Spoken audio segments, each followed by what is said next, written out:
Sindrome etiketaz janzten dugu begietara begiratzen ez duen aurra. Autista deitzen diogu norberaren baitan tolestu gura duenari. Baina nor ez da gaur egun gero eta gehiago bere baitan biltzen, kuzkurtzen, gordetzen? Nor ez da eskutatzen balizko beste realitate virtual horietan beldurraren beldur?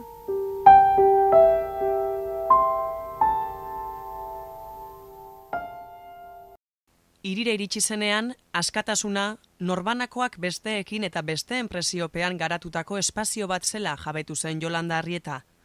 Off-on.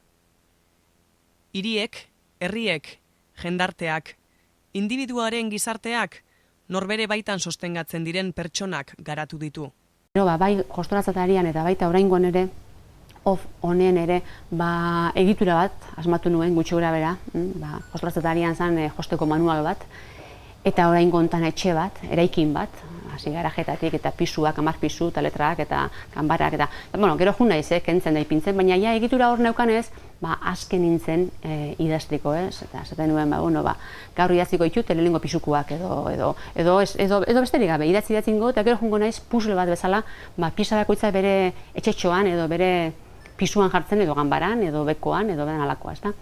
Orduan, momentu hontan, idatzi baino lehen, gainera izenburua ere argi negoen dela urtebetea, hasi baino lehen, banekilako zer esan nahi nuen edo zertaz aritu nahi nuen, da horrek asko lagundu dit. Off-on. Salbana ezazu. Gaurko gizarte urbanoaren askatasunaren argi-ilunak, hiriko eraikin baten sortzen diren argi-ilunak, istorio eta bizipenak. Eraikin bat, gizartean txertatutako beste gizarte paralelo bat izan daiteke.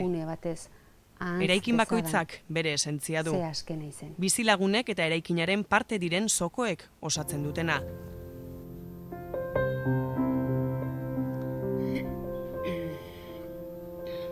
Off, on, itzalita edo piztuta. Off, on, kanpo barru, barru kanpo. Off, on. Konektaturik edo eten da. Off, on. Gerizpearen alde argia. Off, on. Argi ilunak aldarte epelean. Off, on. Ilunpean egotearen alde ona. Off, on. Iraungiz piztera noa. Off, on. Eraikin handi batean argia piztuta. Off-on, paretik behatu eta bonbilak itzali. Off-on, botoia amatatu eta mundua piztu. Off-on, aria eten eta gogoa indartu. Off-on, intermitentzian bizi naiz, off-on erritmoan. Hiriko eraikin bat Yolanda Arrietaren Off-on liburuan helduleku. Garajetik hasi, pisu bakoitza pasatu eta izarretan amaitzen du kontakizuna. Ez da hasi eta bukatu egiten den narrazio jarraitua. Puzzlea da. Garaje, pisu, ate, ganbara. Bizitoki bakoitza da zerbait buru jabea. Narratzaile, pertsonaia eta era guztietako ahotsek dute tokia liburuan. 1000 bizipen bakartuak, 10 pisuko eraikinean. Ez da alabearrez hasieratik bukaerara irakurtzekoa. Puzzlea osatuko du irakurleak, une bakoitzean eskatzen diona irakurrita. Off-on.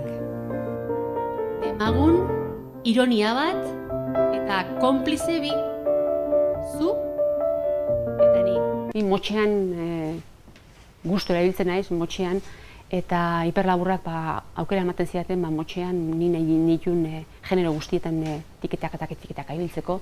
Eta egitura egin nuen, etxe bat hartu nuen, eraikin bat hartu nuen, hiriko eraikin bat, eta horre joko handia ematen zidan, eraikin hortan garajea daulako bajuak daude, eta gero pisuak, lehenengo pisuak bakoitzan 3 letra, azkenean 5 ziren, esan nuen, nahiko. 10 pisu da bakoitzean 5 letra, eta orduan bakoitzean aukera ematen zidan, banakakoak, bikoteak, familiak sartzeko, da orduan hor jolastu dut pertsonaia ezberdinekin, narratzaile ezberdinekin, objektua jarri ditu dantzan, abereak ere bai, aldarteak ere protagonista bihurtu ditut, eta gero zehar biztanlea, hor beste aukera handi bat, gero telatuak, gero izarrak, gero, orduan joko handia ematen zidan, sormen horrekin, esan nahi dituen gauza guztiak aho eta begi ezberdinetatik esateko. Azken batean gaur egungo bizimodua ere halakoa delako, oso anitza delako, ahots asko daude, begirada asko daude, mutantea da, gaur balio duena bihar ez dizu balio, eta hor bizi gara eta hoxe egin nahi nuenik. Hoxe egin nahi nuen eta horrek jokoa lagundu egiten zidan, motxean anitzeak eta gero egitura horrek, ezta? Aniztasunera iristeko modua zalako.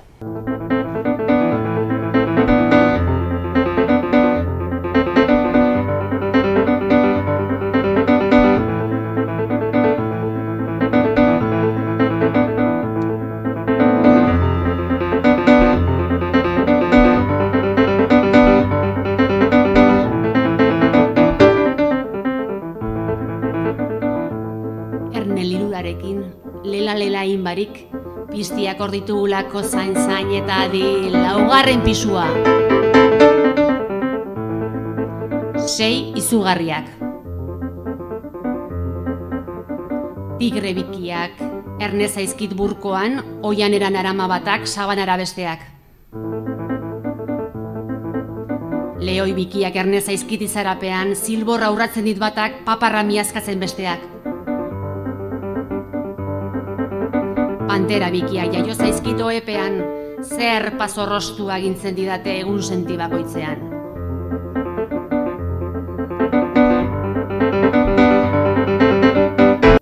Ganbara.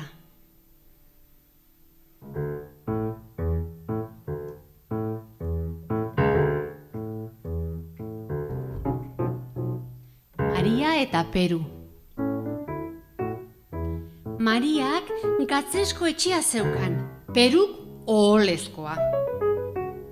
Mariak ohola behar zuen gatza babesteko, Peruk gatza janaria iraunarazteko, behin trumo jaio zuen.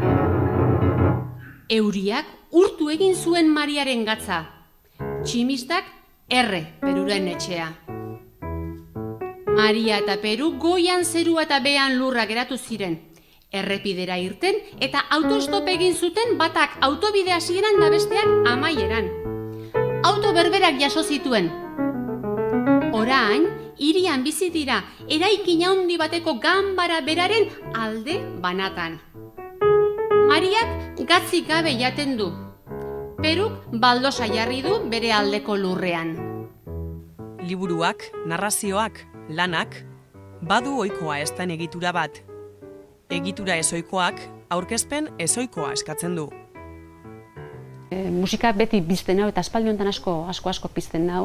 Da hauek entzun nituenean, hau eta Pello Ramirez da entzun nituenean egun baten esan nuen, nik ez dakit solfeo hori, baina nik badakit nora iristen dien hauek, nik leku hori ezagutzen dut. Denborarik eta espaziorik ez dagoen leku hori. Eta esan nuen, ez da denbora asko, nik hauekin, bai batakin, bai bestearekin, bai biekin, behin edo behin zerbait egingo dut, handiago naizenean. Gero konturetu nintzen, handia naizela. Eta edo orantxe egin behar du bala.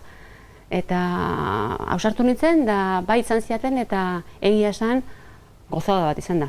Ze ez da nik gauza bat esplikatu eta gero berak bere bersioa eman dit, eta orduan azkenean pion artean gauza ikuste dut polita sortzen goazela, ez da, oraindik ez da bukatu da, beti egiten dugun bakoitzean zerbait ezberdina erantzten diogulako elkarri, ez da, elkarrek egiten duen lanari, ez da, ez bera, ez ni, da, bion artean egiten dugun gauza hori. Berez nik isilian idatzi dute, ofon, musikari gabe idatzi dut, eta bakarrik eta isilian. Gero etorri da musikarekin lotzeko premia hori, ez dakit noiz. Neguko egun luze ilun hauetako batean inbeste egon dira.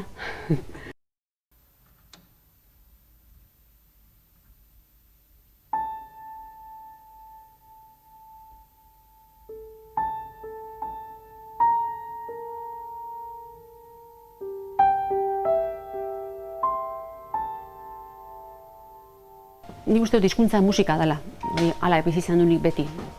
Orduan, musika eta musika mota ezberdina daudenez, hizkuntza musikatua eta musika hizkuntzatua egingo ditugu.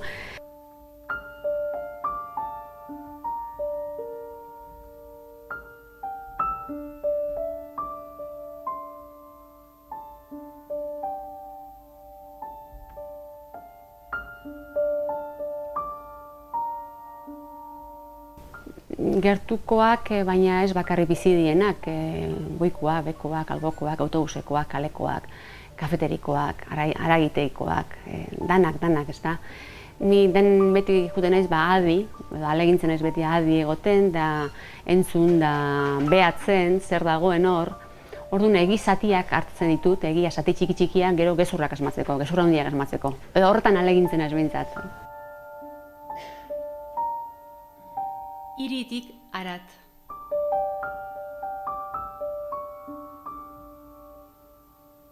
Izar bidaiaria. Aitak argia piztu dit bart. Artista heldu baten antza zeukan oraingoan. Geinu baten genio bizia begietan. Zuritutako ileaz eta urdindutako bizarrez begiratzen zidan, eta volumena jaitsi izan baliote bezala, ezpain jera eta mugimendu mutuez mintzatu zait. Nik ondo ulertu diot ordea. Bombardinoa jotzera doala esan dit eta alde egin du, eskerreko hanka tatarrez deramala. Oteiza ere hor nonbait dabilela esan diot, puru bana erretzeko afalostean, soberano kopa banaz lagunduta, ea errealak zer egiten duen. Eta laboa ere gonbidatzeko. Erdi bakarrik ibiliko dela eta.